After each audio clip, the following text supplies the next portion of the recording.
OpenAI, the board expands by Zvi Mowshowitz. It is largely over. The investigation into events has concluded, finding no wrongdoing anywhere. The board has added 4 new board members, including Sam Altman. There will still be further additions.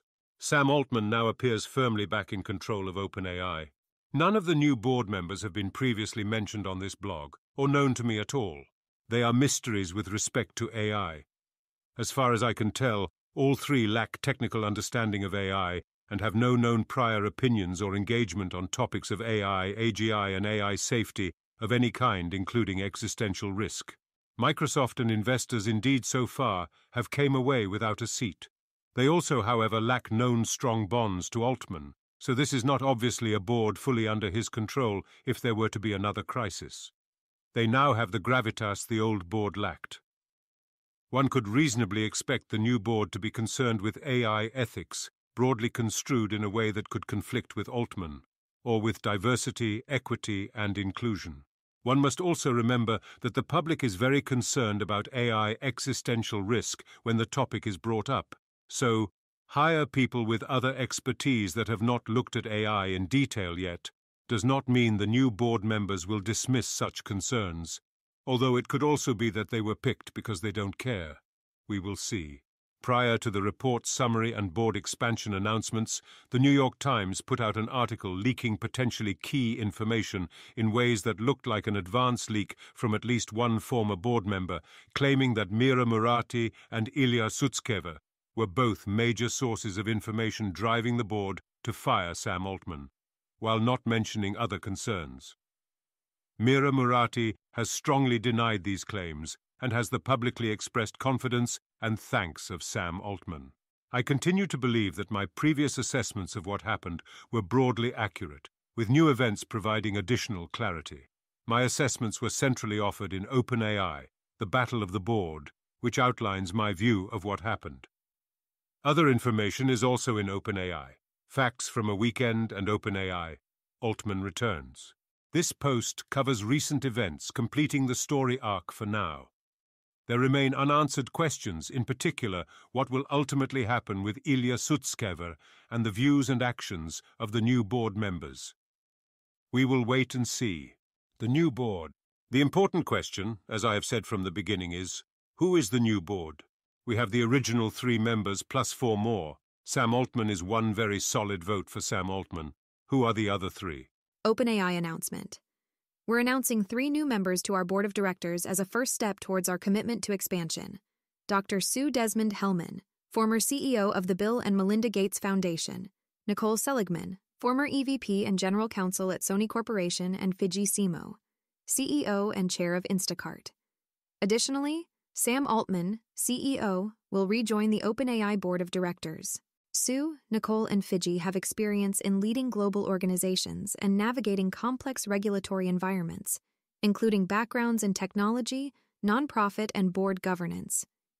They will work closely with current board members Adam D'Angelo, Larry Summers, and Brett Taylor, as well as Sam and OpenAI's senior management. Brett Taylor, chair of the OpenAI board, stated, "I am excited to welcome Sue, Nicole, and Fiji to the OpenAI board of directors. Their experience and leadership will enable the board to oversee OpenAI's growth and to ensure that we pursue OpenAI's mission of ensuring artificial general intelligence benefits all of humanity." Dr. Sue Desmond-Hellmann is a nonprofit leader and physician. Dr. Desmond-Hellmann currently serves on the boards of Pfizer and the President's Council of Advisors on Science and Technology. She previously was a director at Procter & Gamble, Meta, Facebook, and the Bill and Melinda Gates Medical Research Institute. She served as the Chief Executive Officer of the Bill and Melinda Gates Foundation from 2014 to 2020. From 2009-2014, she was Professor and Chancellor of the University of California, San Francisco, UCSF, the first woman to hold the position. She also previously served as President of Product Development at Genentech, where she played a leadership role in the development of the first gene-targeted cancer drugs. Nicole Seligman is a globally recognized corporate and civic leader and lawyer. She currently serves on 3 public company corporate boards: Paramount Global, Mira GTX Holdings plc, and Intuitive Machines Inc. Seligman held several senior leadership positions at Sony entities, including EVP and General Counsel at Sony Corporation, where she oversaw functions including global legal and compliance matters. She also served as president of Sony Entertainment, Inc., and simultaneously served as president of Sony Corporation of America.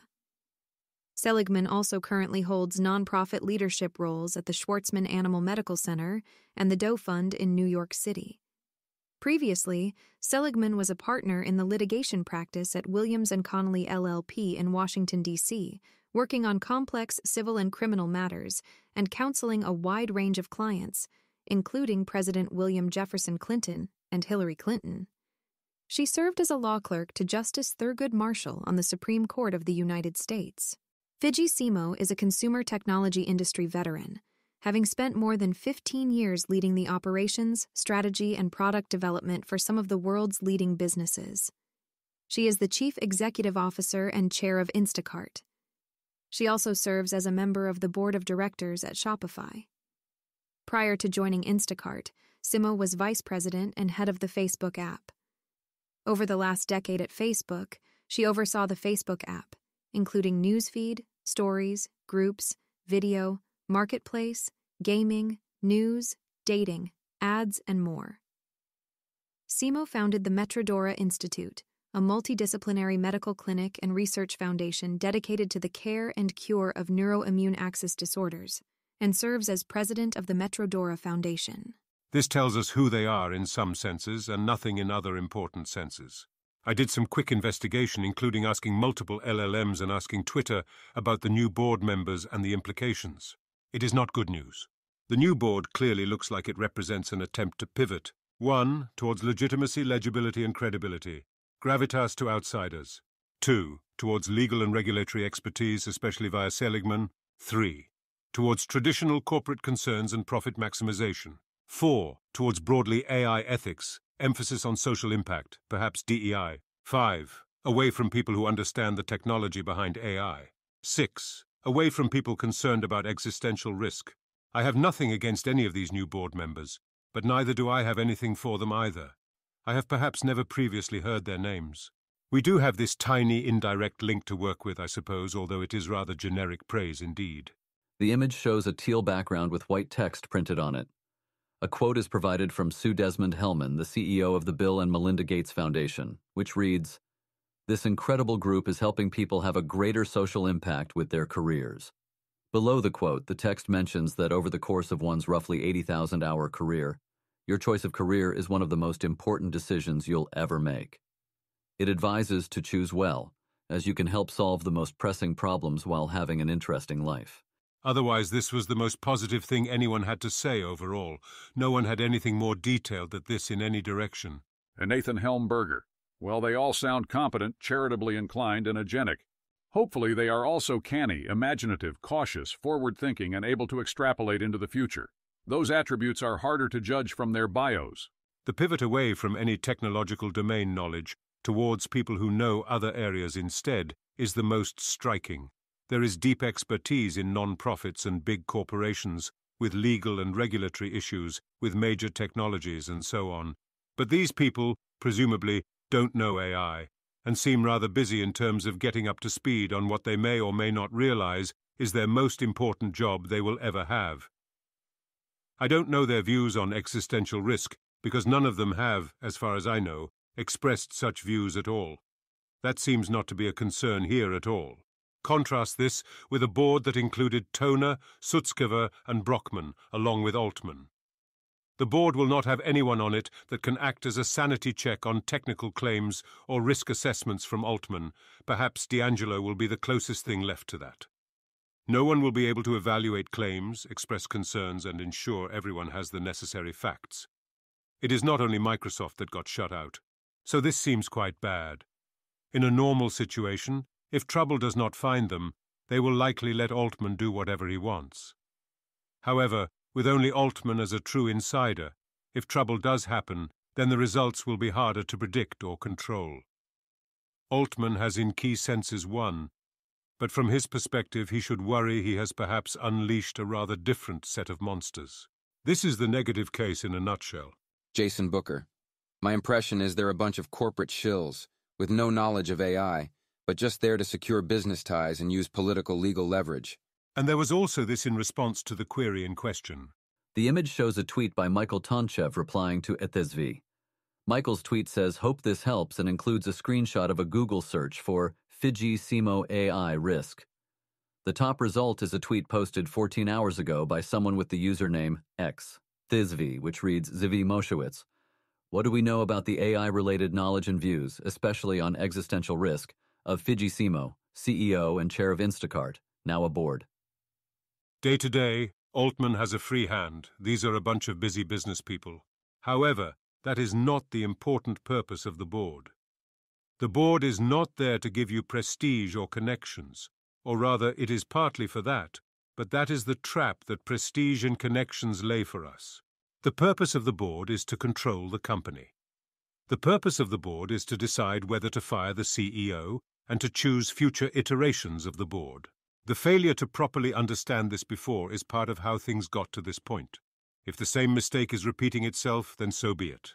The board previously intended to have a final size of 9 members. Early indications are that the board is likely to further expand this year. I would like to see at least one person with strong technical expertise other than Sam Altman, and at least one strong advocate for existential risk concerns. Altman would no doubt like to see Brockman come back, and to secure those slots for his loyalists generally as soon as possible. A key question is whether this board lets him do that. One also notes that they appointed 3 women on International Women's Day. The investigation probably was not real. Everyone is relieved to put this formality behind them, Sam Altman most of all. Even if the investigation was never meant to go anywhere, it forced everyone involved to be careful. That danger has now passed. Washington Post.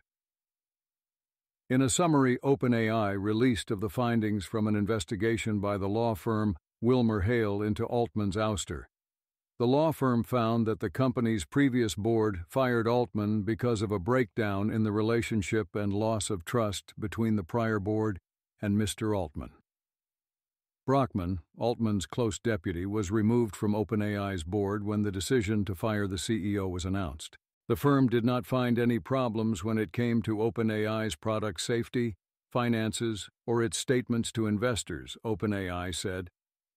The Securities and Exchange Commission is probing whether OpenAI misled its investors. As part of the board announcement, Altman and Taylor held a short conference call with reporters.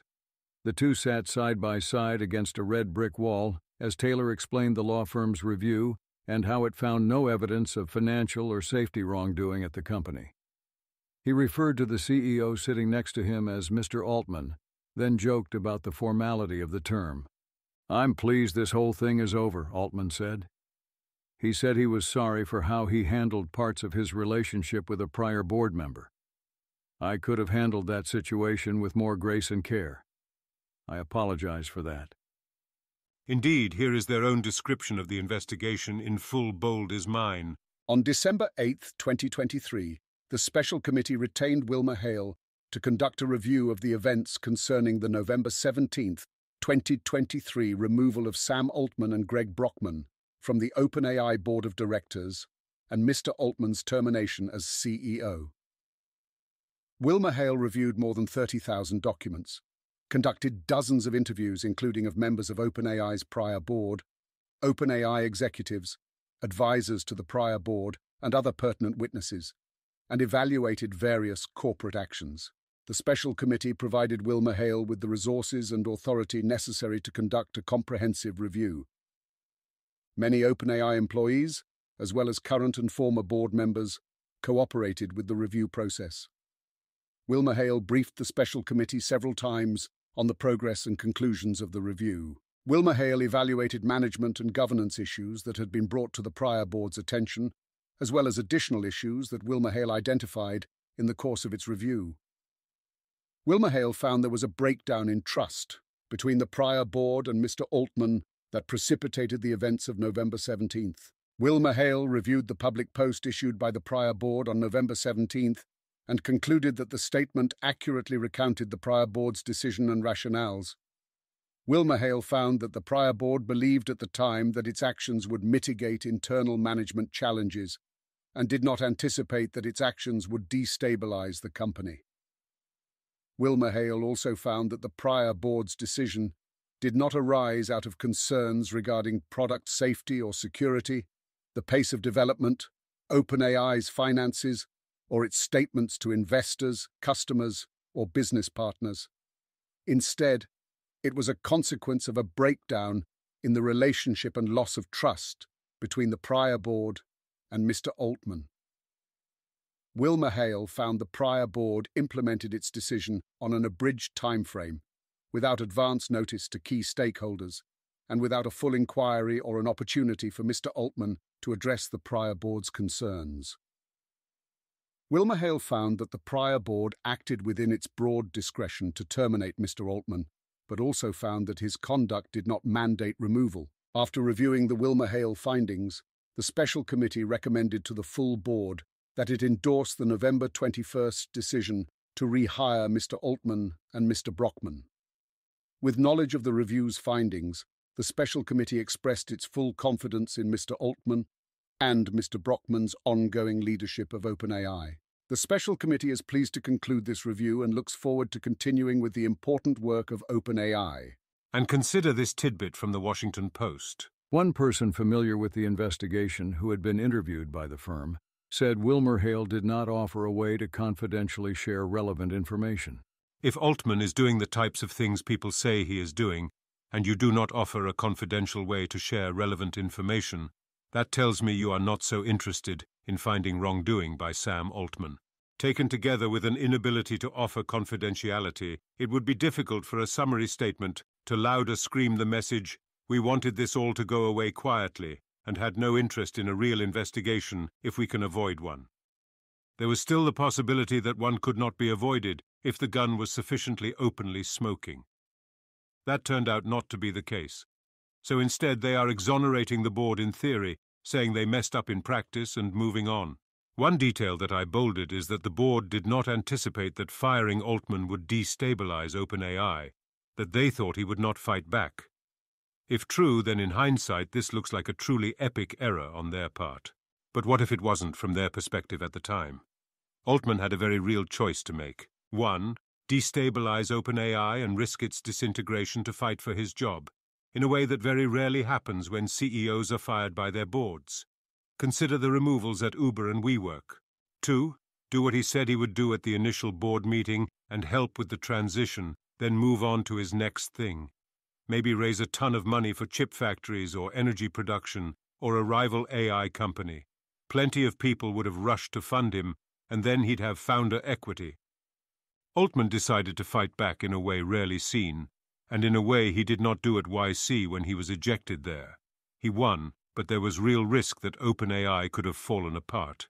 He was counting on the board both to botch the fight and then to cave rather than let OpenAI potentially fail.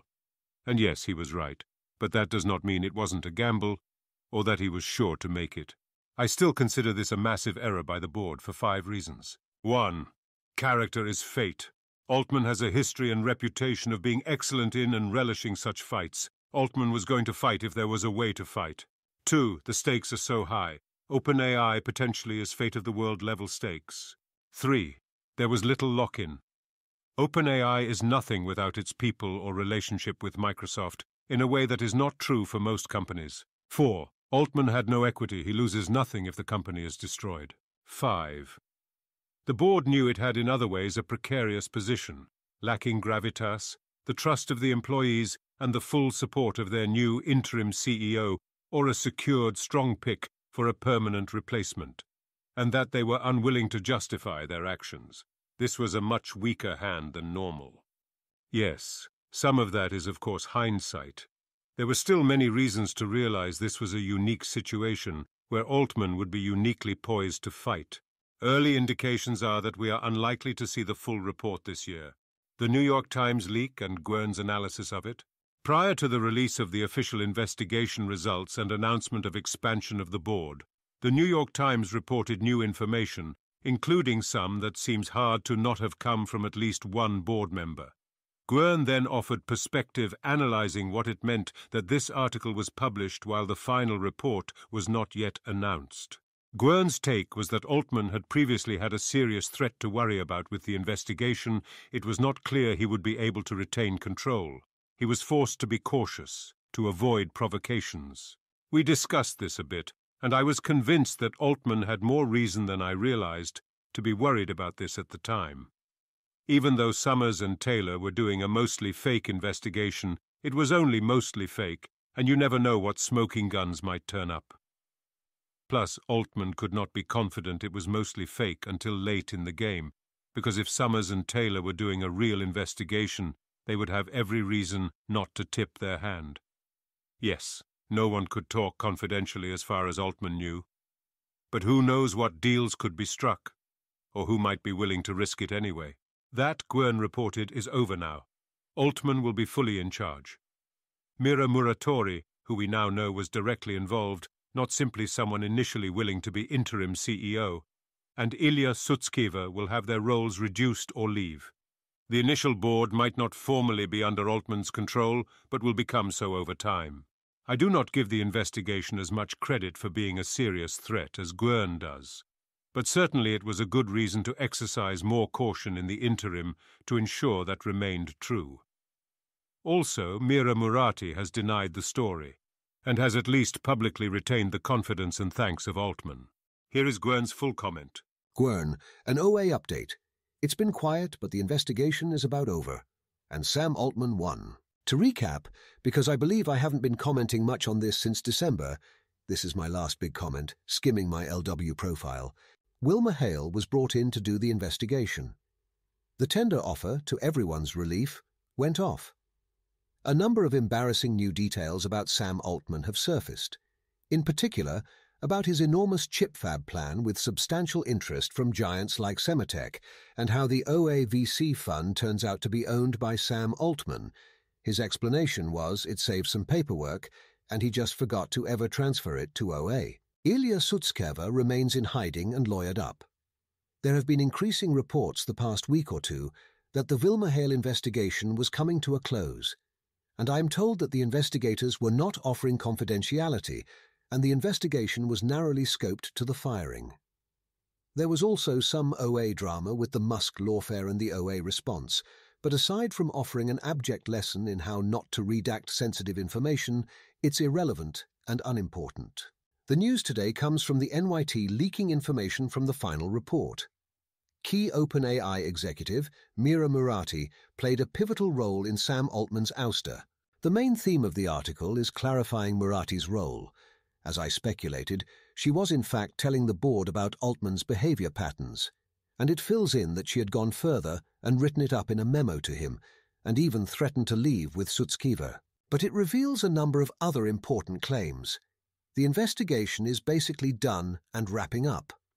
The new board apparently has been chosen.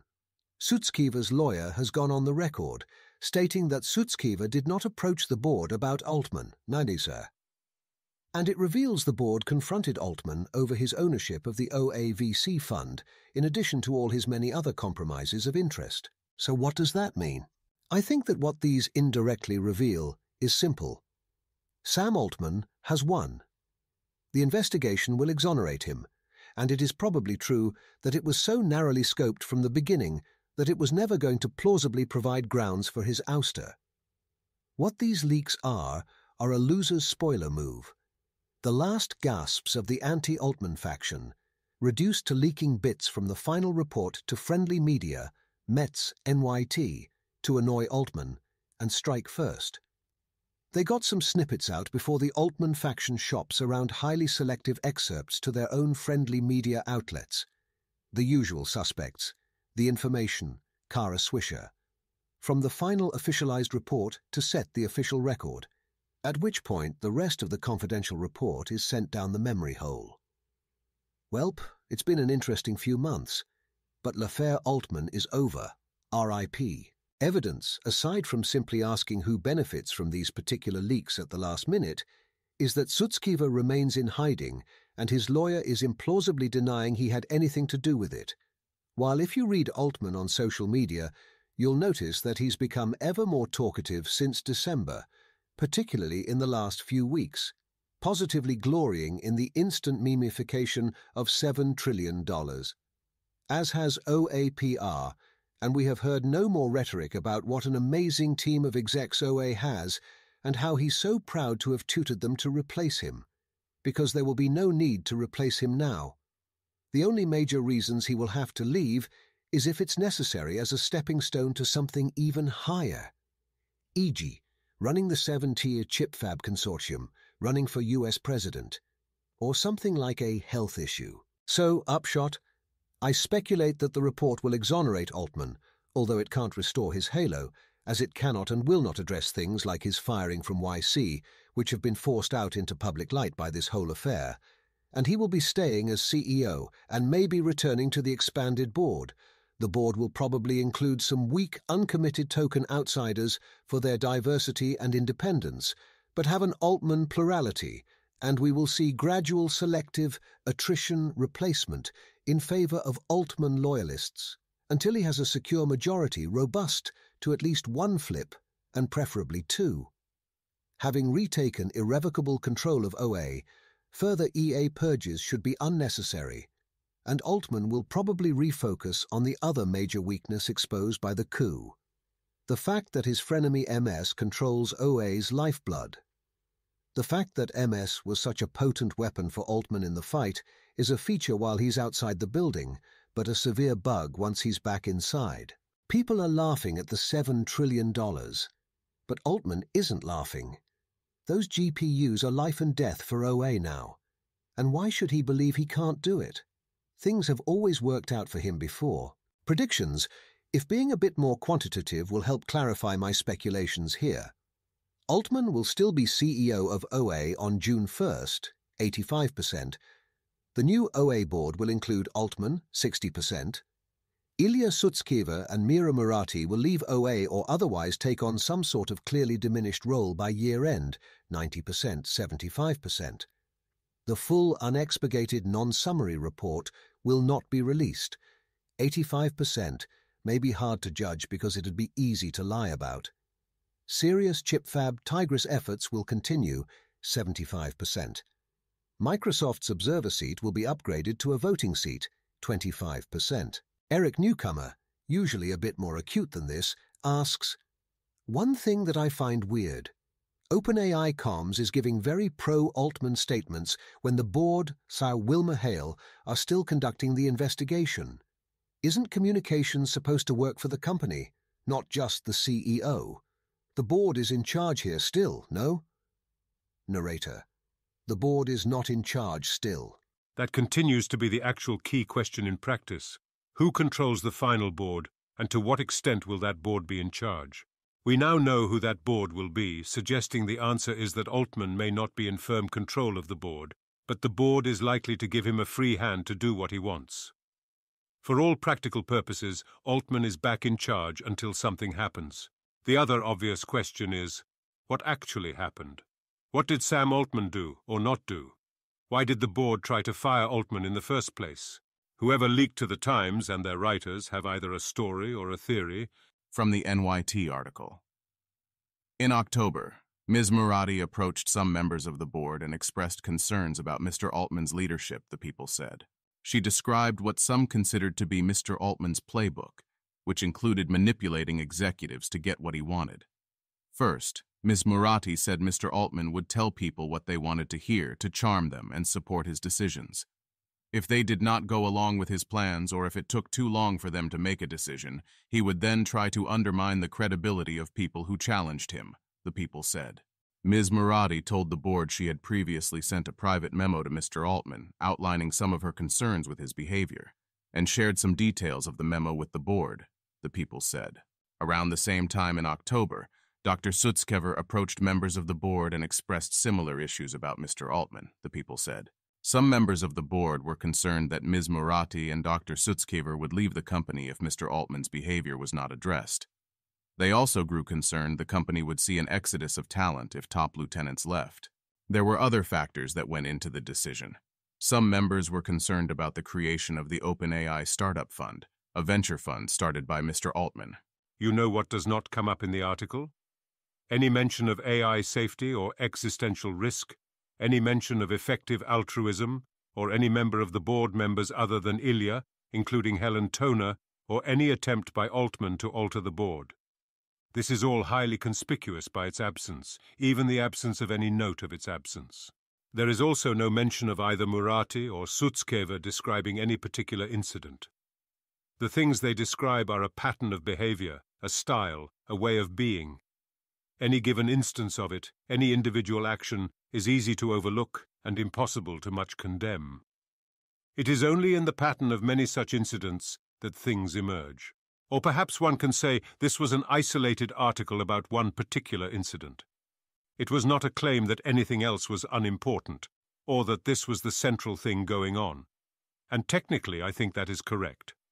The implication is still clear. If I left with the impression that this was being claimed, I assume other readers did as well. But was that the actual main issue? Could this have not only not about safety, as I have previously said, but also mostly not about the board? Perhaps the board was mostly trying to prevent key employees from leaving, and thought losing Altman was less disruptive. What do we now think happened? I find the above story hard to believe as a central story. The idea that the board did this primarily to not lose Murati and Sutskever, and the exodus they would cause, does not really make sense. If you are afraid to lose Murati and Sutskever, I mean that would no doubt suck if it happened, but it is nothing compared to risking getting rid of Altman. Even in the best case, where he does leave quietly, you are going to likely lose a bunch of other valuable people starting with Brockman. It only makes sense as a reason if it is one of many different provocations, a straw that breaks the camel's back. In which case, it could certainly have been a forcing function, a reason to act now instead of later. Another argument against this being central is that it doesn't match the board's explanation, or their, and Mira Murati's at the time, lack of a further explanation. It certainly does not match Mira Murati's current story. A reasonable response is, she would say spin this way no matter what. She has to. But this totally rhymes with the way the New York Times is known to operate. Her story is exactly compatible with NYT operating at the boundaries of the laws of bounded distrust, and using them to paint what they think is a negative picture of a tech company that they are actively suing situation. Mira Murati. Governance of an institution is critical for oversight, stability, and continuity. I am happy that the independent review has concluded, and we can all move forward united. It has been disheartening to witness the previous board's efforts to scapegoat me with anonymous and misleading claims in a last-ditch effort to save face in the media. Here is the message I sent to my team last night. Onward. Hi, everyone. Some of you may have seen a NYT article about me and the old board. I find it frustrating that some people seem to want to cause chaos as we are trying to move on. But to very briefly comment on the specific claims there. Sam and I have a strong and productive partnership, and I have not been shy about sharing feedback with him directly. I never reached out to the board to give feedback about Sam. However, when individual board members reached out directly to me for feedback about Sam, I provided it all feedback Sam already knew. That does not in any way mean that I am responsible for or supported the old board's actions, which I still find perplexing. I fought their actions aggressively, and we all worked together to bring Sam back. Really looking forward to get the board review done and put gossip behind us. Back to work. I went back and forth on that question, but yes, I do think it is compatible, and indeed we can construct the kind of events that allow On to technically characterize events the way NYT does, and also for Mira Murati to say what she said and not be lying. Or, of course, either side could indeed be lying. What we do know is that the board tried to fire Sam Altman once, for whatever combination of reasons. That did not work, and the investigation seems to not have produced any smoking guns and won't bring him down, although the 85% from Gwern that Altman remains in charge doesn't seem different from what I would have said when the investigation started. OpenAI comms in general are not under the board's control. That is clear. That is how this works. Altman gets to do what he wants. If the board does not like it, they can fire him. Except, of course, they can't do that, not without strong justification. And the comms are not balanced won't cut it. So Altman gives out the comms he wants, tries to raise trillions, and so on. I read all this as Altman gambling that he can take full effective control again, and that the new board won't do anything about it. He's probably right, at least for now, but also that is the kind of risk Altman runs and game he plays. His strategy has been proven to alienate those around him, to cause trouble, as one would expect if someone was pursuing important goals aggressively and taking risks. Which indeed is what Altman should do. If he believes in what he is doing, you don't succeed at this level by playing it safe, and you have to play the style and hand you are dealt. But he will doubtless take it farther than is wise. As Gwern puts it, why shouldn't he? Things have always worked out before. People who push envelopes like this learn to keep pushing them until things blow up. They are not scared off for long by close calls. Altman's way of being and default strategy is all but designed to not reveal to him or to us any signs of trouble unless and until things do blow up. It is not a coincidence that the firing seemed to come out of nowhere the first time. One prediction is that if Altman does get taken out internally, which I do not expect anytime soon, it will once again look like it came out of nowhere. Another conclusion this reinforces is the need for good communication, the importance of not hiding behind your legal advisors. At the time, everyone thought Mira Murati was the reluctant temporary steward of the board, and as surprised as anyone, which is also a position she is standing by now. If that was not true, it was rather important to say it was not true. Then, as we all know, whatever Murati's initial position was, both Sutskever and Murati ultimately backed Altman. What happened after that? Sutskever remains in limbo months later. Washington Post. I love Ilya. I think Ilya loves OpenAI, Altman said, adding that he hopes to work with the AI scientist for many years to come. As far as we know, Mira Murati is doing fine and focused on the work, with Sam Altman's full support. If those who oppose Altman get shut out, one should note that this is what you would expect. We all know the fate of those who come at the king and miss. Those who think that they can then use the correct emojis, turn on their allies to let the usurper get power, and then they will be spared. You will never be spared for selling out like that. So watching what happens to Murati is the strongest sign of what Altman thinks happened, as well as whether Murati was indeed ready to leave, which together is likely our best evidence of what happened with respect to Murati. Altman's statement. Sam Altman, on Twitter. I'm very happy to welcome our new board members, Fidji Simo, Sue Desmond-Hellman, and Nicole Seligman, and to continue to work with Brett, Larry, and Adam. I'm thankful to everyone on our team for being resilient, a great OpenAI skill, and staying focused during a challenging time. In particular, I want to thank Mira for our strong partnership and her leadership during the drama, since, and in all the quiet moments where it really counts. And Greg, who plays a special leadership role, without which OpenAI would simply not exist. Being in the trenches always sucks, but it's much better being there with the two of them. I learned a lot from this experience. One thing I'll say now, when I believed a former board member was harming OpenAI through some of their actions, I should have handled that situation with more grace and care. I apologize for this, and I wish I had done it differently. I assume a genuine belief in the crucial importance of getting AGI right from everyone involved. We have important work in front of us, and we can't wait to show you what's next. This is a gracious statement. It also kind of gives the game away in that last paragraph, with its non-apology, which I want to emphasize that I very much appreciate. This is not fully candid, but it is more candor than we had right to expect, and to that extent it is the good kind of being candid. Thus we have confirmation that Sam Altman thought Helen Toner was harming OpenAI through some of her actions, and that he should have handled that situation with more grace and care. This seems highly compatible with what I believe happened, which was that he attempted to use an unrelated matter to get her removed from the board, including misrepresenting the views of board members to other board members to try and get this to happen, and that this then came to light. The actions Altman felt were hurting. OpenAI were thus presumably distinct from the actions Altman then tried to use to remove her. Even if I do not have the details correct there, it seems highly implausible, given this statement, that events related to his issues with Toner were not important factors in the board's decision to fire Altman. There is no mention at all of Ilya Sutskever here. It would have been the right place for Altman to put up an olive branch, if he wanted reconciliation, so Sutzkever could focus on super-alignment and keeping us safe, an assignment everyone should want him to have if he is willing. Instead, Altman continues to be silent on this matter. Helen Toner and Tasha Macaulay's statement. Whether or not either of them leaked anything to NYT, they issued a public statement as well. Helen Toner and Tasha Macaulay. OpenAI's mission is to ensure that artificial general intelligence benefits all of humanity. The OpenAI structure empowers the board to prioritize this mission above all else, including business interests. Accountability is important in any company, but it is paramount when building a technology as potentially world-changing as AGI. We hope the new board does its job in governing OpenAI and holding it accountable to the mission. As we told the investigators, deception, manipulation, and resistance to thorough oversight should be unacceptable.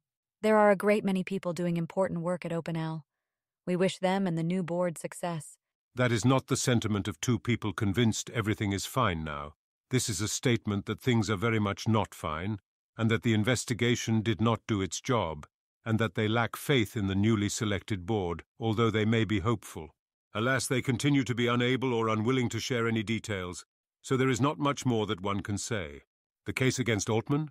Taking all this at face value, here is the simple case for why all this is terrible. Jeffrey Laddish. I don't trust Sam Altman to lead an AGI project. I think he's a deeply untrustworthy individual, low in integrity and high in power-seeking. It doesn't bring me joy to say this. I rather like Sam Altman. I like his writing. I like the way he communicates clearly. I like how he strives for what he believes is good. But I know people who have worked with him. He lies to people. He says things to your face and says another thing behind your back. He has a reputation for this, though people are often afraid to talk about this openly. He is extremely good at what he does. He is extremely good at politics. He schemes to outmaneuver people within his own companies and projects. This is not the kind of person who can be trusted to lead a project that will shape the entire world and the entire future. Elon Musk, ! Adnan Shalmet, what do you make of 95% of OpenAI staff fully disagreeing with you on this? We're talking about wealthy employees with great job prospects anywhere else. So, I highly doubt there's some financial motives for them to side with him as strongly as they did. Jeffrey Laddish. There was a lot of pressure to sign, so I don't think the full 95% would disagree with what I said. Also, unfortunately, equity is a huge motivator here. I know many great people at OpenAI and have a huge amount of respect for their safety work. But also, the incentives really suck. Many people have a lot of money at stake. I too like Sam Altman, his writing, and the way he often communicates. I would add, I am a big fan of his medical and fusion efforts. He is engaged for real with the ideas that I consider most important. Even if he has a different option, I know he takes the concerns seriously. Most of all, I would emphasize, he strives for what he believes is good. Yes, he will doubtless sometimes fool himself, as you are always the easiest one for you to fool, but it is remarkable how many people in his position do not remotely pass these bars. I, too, also have very strong concerns that we are putting a person whose highest stats are political maneuvering and deception, who is very high in power-seeking, into this position. By all reports, you cannot trust what this man tells you. I have even stronger concerns about him not having proper strong oversight, capable of reining in or firing him if necessary, and of understanding what is going on and forcing key decisions. I do not believe this is going to be that board. There are also a number of very clear specific concerns. Sam Altman is kind of trying to raise $7 trillion for chips and electrical power generation. This seems to go directly against OpenAI's mission and completely undercut the overhang argument for why AGI must be built quickly. You cannot both claim that AGI is inevitable because we have so many chips so need to rush forward before others do, and that we urgently need to build more chips so we can rush forward to have AGI. Or you can, but you're being disingenuous somewhere, at best. Also, the fact that Altman owns the OpenAI venture fund while lacking equity in OpenAI itself is at least rather suspicious. Sam Altman seems to have lied to board members about the views of other board members in an attempt to take control of the board, and this essentially represents him, potentially, succeeding in doing that. If you lie to the board in an attempt to subvert the board, you must be fired, full stop. I still think this happened. I also think lying to those around him is a clear pattern of behavior that will not stop, and that threatens to prevent proper raising and handling of key safety concerns in the future. I do not trust a whistleblower process to get around this. If Sam Altman operates in a way that prevents communication, and snafu applies, that would be very bad for everyone, even if Altman wants to proceed safely. The choice of new board members, to the extent it was influenced by Altman, perhaps reflects an admirable lack of selecting reliable allies. We do not know enough to know, and could reflect no reliable allies that fit the requirements for those slots being available. But it also seems to reflect a lack of desire for effective checks and understanding of the technical and safety problems on the path to AGI. It seems vital to have someone other than Altman on the board with deep technical expertise, and someone who can advocate for technical existential risk concerns. With a 7, or ultimately 9-member board, there is room for those people without such factions having control, yet they are seemingly not present. The 95% rate at which employees signed the letter, a latter that did not commit them to anything at all, is indicative of a combination of factors, primarily the board's horribly botched communications, and including the considerations that it was a free action, whereas not signing was not, and the money they had at stake. It indicates Altman is good at politics, and that he did win over the staff versus the alternative, but it says little about the concerns here. Here are 2 recent Rune quotes that seemed relevant, regardless of his intent. Rune, member of OpenAI technical staff. Most people are of median moral caliber, and I didn't really recognize that as troubling before. It's actually really hard to be a good person and rise above self-interest. In terms of capital structure or economics, nerds try to avoid thinking about this with better systems. In the free-for-all of interpersonal relations, there's no avoiding it. Steve Jobs was a sociopath who abandoned his daughter for a while and then gaslit anyone who tried to make him take responsibility. My disagreement is that I think it is exactly better systems of various sorts, not only legal, but also cultural norms and other strategies, to mitigate this issue. There's no avoiding it, but you can mitigate, and woe to those who do not do so. Rune, second thread. People's best qualities are exactly the same as their tragic flaws that'll destroy them. This is often why greatness is a transitory phenomenon, especially in young people. Most alpha turns out to be levered beta. You inhabit a new extreme way of existing and reap great rewards. Then the gods punish you because being extreme is obviously risky. People who invest only in what makes them great will become extremely fragile and blow up. Sometimes. Other times it is more that the great thing covered up or ran ahead of the flaws, or prevented investment in fixing the flaws. This makes me wonder if I took on, or perhaps am still taking on, insufficient leverage, and taking insufficient risk, at least from a social welfare perspective. The case for Altman and what we will learn next. While we could be doing better than Sam Altman, I still do think we could be, and likely would be, instead doing so much worse without him. He is very much above replacement. I would take him in a heartbeat over the CEOs of Google and Microsoft, of Meta and Mistral. If I could replace him with Emmett Shear and keep all the other employees, I would do it. But that is not the world we live in. An obvious test will be what happens to and with the board going forward. There are at least 2 appointments remaining to get to 9, even if all current members were to stay, which seems unlikely. Will we get our non-insider technical expert and our clear safety advocate/skeptic? How many obvious allies like Brockman will be included? Will we see evidence the new board is actively engaged and involved? And so on. What happens with Ilya Sutskever matters. The longer he remains in limbo, the worse a sign that is. Ideal would be him back heading super-alignment and clearly free to speak about related issues. Short of that, it would be good to see him fully extracted. Another key test will be whether OpenAI rushes to release a new model soon. GPT-4 has been out for a little over a year. That would normally mean there is still a lot of time left before the next release, but now Gemini and Claude are both roughly on par. How will Sam Altman respond? If they rush a GPT-5 out the door within a few months without the type of testing and evaluation they did for GPT-4, then that tells us a lot. Sam Altman will soon do an interview with Lex Fridman. Letting someone talk for hours is always insightful, even if, as per usual with Lex Fridman, they do not get the hard-hitting questions. That is not his way. That link includes some questions a hostile interviewer would ask, some of which would also be good questions for Lex to ask in his own style. What non-obvious things would I definitely ask after some thought, but 2 or more orders of magnitude less thought than I'd give if I was doing the interview? 1. I definitely want him to be asked about the seeming contradiction between the overhang argument and the CHIPS project, and about how much of that project is chips versus electricity and other project details. 2. I'd ask him technical details about their preparedness framework and related issues, to see how engaged he is with that and where his head is landing on such questions. This should include what scary capabilities we might see soon. 3.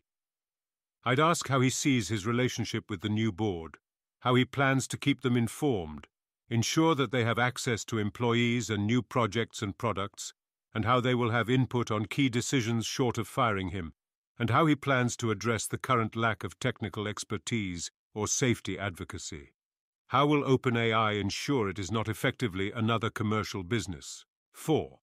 I'd ask him about OpenAI's lobbying, especially with regard to the EU AI Act, and what they or Microsoft will commit to in the future in terms of not opposing efforts, and how government can help labs be responsible and do the right things. 5. I'd check his views on potential AI consciousness and how to handle it because it's good to sanity check there. 6. I'd ask what he means when he says AGI will come and things will not change much for a while, and to discuss the changes in terminology here generally. What exactly is he envisioning as an AGI when he says that? What type of AGI is OpenAI's mission? Would they then stop there? How does that new world look? Why wouldn't it lead to something far more capable quickly? Ideally, you spend a lot of time here, in cooperative exploratory mode. 7. To the extent Lex is capable, I would ask about all sorts of technical questions. See Dwarkesh's interviews with Dario Amodei and Demis Hassabis for how to do this well. I would ask about his take on Lakey's plans for superalignment and how to address obvious problems, such as the AI alignment researcher, also being a capabilities researcher.